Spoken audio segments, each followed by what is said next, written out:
पुराने समय की बात है। एक घने वन के बीच स्थित एक आश्रम में एक वृद्ध गुरु की निगरानी में अनेक शिष्य शिक्षा ग्रहण कर रहे थे। गुरु के सभी शिष्यों में एक शिष्य थोड़ा अलग स्वभाव का था। उसका नाम था अमन। अमन का हृदय अत्यंत पवित्र था। वह सबका भला चाहता, दूसरों की पीड़ा को अपनी पीड़ा समझता और जितना संभव हो उतनी सहायता करता। उसे जो भी भिक्षा मिलती, कई बार वह भी जरूरतमंदों को दे देता। अमन के मन में किसी के लिए भी ईर्ष्या या द्वेष नहीं था, लेकिन अमन की एक आदत थी, वह अत्यधिक बोलता था। जब भी भिक्षा लेने गांव में जाता तो बिना मांगे ही लोगों को उपदेश देने लगता, हर किसी को समझाने की कोशिश करता। धीरे धीरे लोग उसकी बातों से ऊबने लगे। कई लोग उसे देखकर हंसते हुए कहते, देखो देखो, महाज्ञानी अमन भिक्षु आया है, अब शुरू होगी उसकी सीख। कुछ लोग उसके आते ही मुंह मोड़ लेते तो कुछ उसके शब्दों का मजाक उड़ाते। यह उपहास अमन के हृदय को चोट पहुंचाता। फिर भी वह चुप नहीं रहता। वह सोचता, लोगों का भला करना तो मेरा धर्म है। लेकिन जितना वह समझाने की कोशिश करता, लोग उतना ही उससे दूर होते चले गए। अमन अपने साथी शिष्यों के साथ भी यही करता।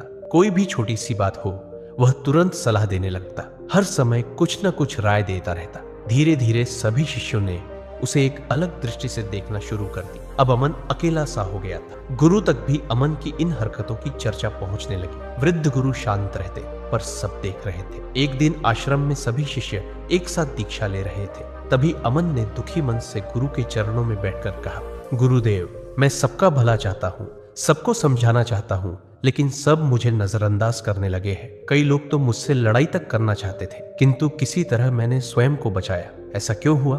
कृपा कर मार्गदर्शन कीजिए। गुरु ने हल्की मुस्कान के साथ उसकी ओर देखा और बोले, पुत्र, तुम्हारा मन पवित्र है, तुम सबकी सहायता करना चाहते हो, तुम्हारी भावना सच्ची है, परंतु तुम्हारा तरीका गलत है। मनुष्य की वाणी ही उसे ऊंचाई पर पहुंचाती है और वही वाणी उसे नीचे भी गिरा देती। कहाँ, कब, कितना बोलना चाहिए, यह जानना प्रत्येक व्यक्ति के लिए अत्यंत आवश्यक है। जीवन में सफल होना हो, आगे बढ़ना हो या किसी कार्य को सिद्ध करना हो तो सोच समझकर बोलना और कई स्थानों पर मौन रहना ही जीत की ओर ले जाता है। पुत्र, इसे एक उदाहरण से समझो, ध्यान से सुनो। बहुत समय पहले की बात है। एक विशाल राज्य में दो विद्वान रहते थे। एक का नाम था विश्वनाथ और दूसरे का सोमनाथ। उस राज्य के राजा अब वृद्ध हो चले थे। राज्य के कार्यों को सही दिशा देने के लिए उन्हें एक योग्य और ज्ञानी राजगुरु की आवश्यकता थी। इसलिए राजा ने अपने मंत्री को आदेश दिया, मंत्री, राज्य भर के उन सभी विद्वानों को मेरे सामने उपस्थित करो जो अपने ज्ञान और आचरण से प्रसिद्ध है। मैं उनमें से सबसे सच्चे ज्ञानी को राजगुरु नियुक्त करूंगा। आदेश मिलते ही पूरे राज्य में संदेश भेजा गया। कुछ ही दिनों में दरबार सजा। मंत्री, सेनापति, आचार्य और अनेक विद्वान वहां उपस्थित हुए। मंत्री ने दो विशेष विद्वानों को राजा के सामने प्रस्तुत किया। एक थे विश्वनाथ, जो शास्त्रों में पारंगत और तर्क शास्त्र में निपुण माने जाते थे, और दूसरे थे सोमनाथ, जिनकी शांत बुद्धि, प्रखर मस्तिष्क और विनम्रता के लिए लोग उन्हें अत्यंत सम्मान देते थे। राजा ने दोनों को ध्यान से देखा और गंभीर स्वर में कहा, मुझे बताओ, सच्चा ज्ञानी किसे कहा जाए? विश्वनाथ तुरंत खड़ा हुआ, बोला, महाराज, सच्चा ज्ञानी वही है जो शास्त्रों का गूढ़ अर्थ जानता हो, जो तर्क में प्रबल हो, जो हर प्रश्न का उत्तर दे सके। वह बोलता गया, यहाँ तक कि राजा की बात बीच में काटकर स्वयं को श्रेष्ठ बताने लगा। उसकी वाणी में ज्ञान था, पर विनम्रता नहीं। राजा चुप रहा, पर उसके मुख पर असंतोष साफ दिखने लगा।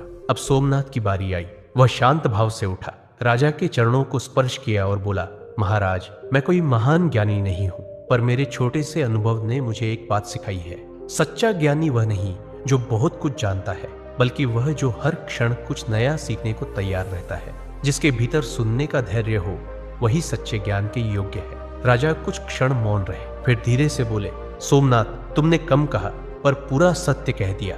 ज्ञान का सार बोलने में नहीं, बल्कि सुनने और समझने की विनम्रता में छिपा है। राजा ने उसी क्षण सोमनाथ को राजगुरु घोषित कर दिया। दरबार में सब समझ गए, जो बोलने से पहले सुनना जानता है वही ज्ञान के मार्ग पर चलता है, और जो हर जगह बोलने लगे वह अपने ही शब्दों में उलझ जाता है। गुरु ने अमन की ओर देखा और बोले, पुत्र, विश्वनाथ और सोमनाथ की यही कहानी जीवन का सबसे बड़ा सत्य है। ज्ञान इस बात में नहीं कि कितना बोल सकते हो, बल्कि इस बात में है कि कब मौन रहकर समझ सकते हो। याद रखो, अधिक बोलना बुद्धिमत्ता नहीं, अधैर्य का लक्षण है, और मौन रहना कमजोरी नहीं, आत्मनियंत्रण की शक्ति है। गुरु फिर बोले, अमन, जो व्यक्ति हर समय बोलता है वह दूसरों को नहीं, खुद को ही थकाता है। वह सोचता है कि वह सबको सिखा रहा है, पर धीरे धीरे लोग उससे दूरी बनाने लगते हैं, क्योंकि लोग शब्द नहीं भावनाएं सुनते हैं, और भावनाएं तब तक असर नहीं करती जब तक उनमें मौन की शक्ति न हो। याद रखो, हर सत्य हर समय नहीं कहा जाता, और हर शब्द सुनने योग्य नहीं होता। जब तक सामने वाला सुनने को तैयार न हो, तब तक बोलना केवल वाणी का दुरुपयोग है। अंत में गुरु बोले, अभी तक तुमने समझा कि अधिक बोलना क्यों हानिकारक है। अब मैं तुम्हें बताऊंगा कि मौन में कितनी शक्ति होती है। जब मनुष्य मौन को साध लेता है, तब संसार उसके शब्दों का इंतजार करने लगता है। अमन, सुनो, ऐसे तो मौन के अनगिनत लाभ है, पर आज मैं तुम्हें उनमें से 7 मुख्य लाभ बताने जा रहा हूँ। ध्यान से सुनो।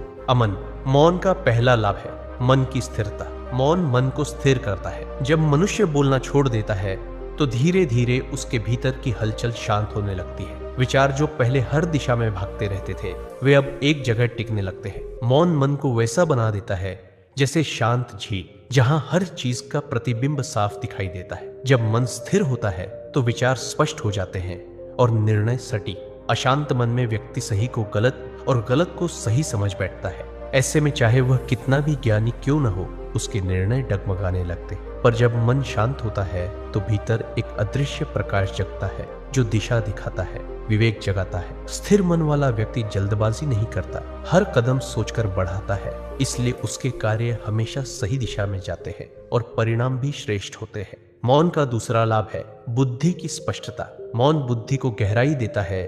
जब इंसान कम बोलता है तो उसका दिमाग साफ सोचता है, हर विचार को परखने का अवसर मिलता है। जो लोग हर समय बोलते हैं, वे अपने ही शब्दों में उलझ जाते हैं। उनका मन विश्लेषण नहीं करता, बस प्रतिक्रिया देता है। पर मौन व्यक्ति हर बात को सुनता है, समझता है और फिर सोच समझ कर बोलता है। बुद्धिमानी का मतलब ये नहीं कि हर सवाल का जवाब देना आ जाए, बल्कि ये है कि कब जवाब देना चाहिए और कब नहीं, ये समझ आ जाए। कई बार सही शब्द भी गलत समय पर बोले जाए तो परिणाम गलत निकलता है। मौन व्यक्ति निर्णय सोचकर करता है, वो तर्क से नहीं, अनुभव से बोलता है। उसकी बातों में वजन इसलिए होता है क्योंकि उसने पहले हर बात को सुनकर पचाया होता है। यही कारण है कि मौन व्यक्ति कम बोलता है, पर जब बोलता है तो उसकी बात सीधा हृदय में उतर जाती है। तीसरा लाभ है आत्मनियंत्रण।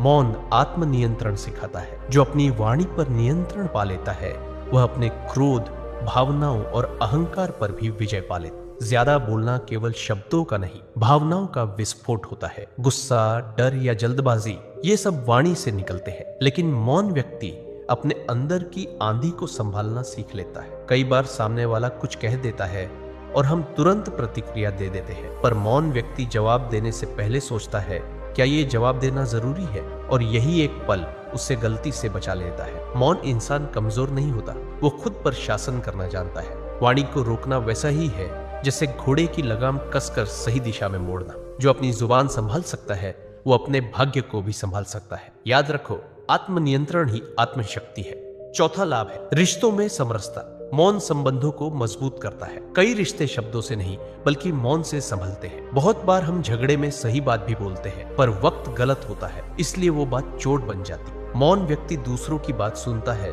वो समझने की कोशिश करता है, न कि जवाब देने की। और जो सुनना जानता है, वो लोगों का मन जीत लेता है। कभी कभी केवल चुप रह जाना सबसे बड़ा उत्तर होता है। बहस वहीं रुक जाती है जहां कोई एक व्यक्ति मौन रहना सीख, क्योंकि मौन केवल शब्दों की कमी नहीं, संवेदनाओं की गहराई भी है। जब वाणी शांत होती है तो संबंधों में दूरी नहीं, गहराई आती है। जो हर बात पर बोल देता है, वो रिश्ते खो देता है, पर जो मौन रहना जानता है, वो हर दिल में जगह बना लेता है। पांचवा लाभ है मौन से प्रभाव बढ़ता है। मौन व्यक्ति का प्रभाव बढ़ाता है। जो व्यक्ति हर समय बोलता है, लोग उसकी बातों को हल्के में लेने लगते हैं, पर जो व्यक्ति सोच समझकर बोलता है, उसके हर शब्द का महत्व बढ़ जाता है।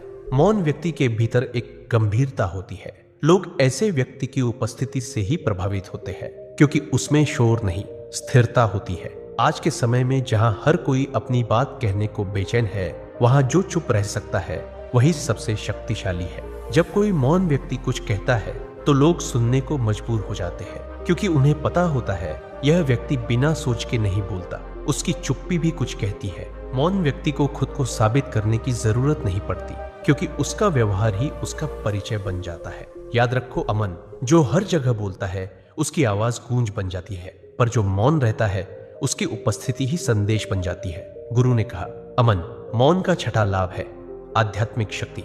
जब वाणी शांत होती है तब आत्मा बोलती है। जो मौन को साध लेता है वह अपने भीतर छिपे साक्षी भाव को पहचान लेता है। हर व्यक्ति दिन भर बोलते बोलते बाहर की दुनिया में उलझा रहता है। वह दूसरों को सुनता है पर खुद की आवाज कभी नहीं सुनता। मौन वह द्वार है जहां से मनुष्य अपने भीतर झांकता है।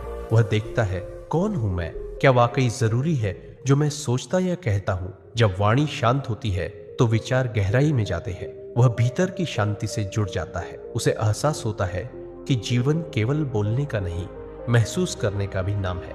मौन ध्यान का सबसे सरल रूप है। जो व्यक्ति मौन में रह सकता है वह परम शांति का अनुभव कर सकता है, क्योंकि मौन ही वह स्थान है जहां मनुष्य का मिलन स्वयं से होता है। गुरु बोले, अमन सातवां और अंतिम लाभ है। मौन सफलता का गुप्त मार्ग है। सफल व्यक्ति सुनता ज्यादा है, बोलता कम, क्योंकि वही सीखता है जो सुनता है। जब इंसान हर बात में बोलता है तो वह अपनी ऊर्जा और एकाग्रता खो देता है, पर मौन व्यक्ति अपनी ऊर्जा को संभाल कर रखता है और उसे सही दिशा में लगाता है। जीवन में बड़ी जीतें अक्सर शोर से नहीं, शांति से आती। जो व्यक्ति शांत रहकर सोच सकता है वही सही निर्णय ले सकता है। नेता, शिक्षक या व्यापारी, सभी की सफलता उनके सुनने और समझने की क्षमता पर निर्भर करती है। मौन व्यक्ति गलती से भी सीखता है, क्योंकि वह प्रतिक्रिया नहीं, निरीक्षण करता है। वह हर परिस्थिति में स्थिर रहता है और स्थिरता ही सफलता की पहली शर्त है। याद रखो, अमन जो अपनी वाणी को साध लेता है वह अपने भाग्य को भी नियंत्रित कर लेता है। मौन कोई सजावट नहीं, ये सफलता की नींव है। दोस्तों, अगर वीडियो अच्छी लगी हो तो लाइक जरूर करना और एक प्यारा सा कमेंट छोड़कर जाना। साथ ही इस कहानी को अपने दोस्तों और परिवार के साथ शेयर करना न भूलना। धन्यवाद।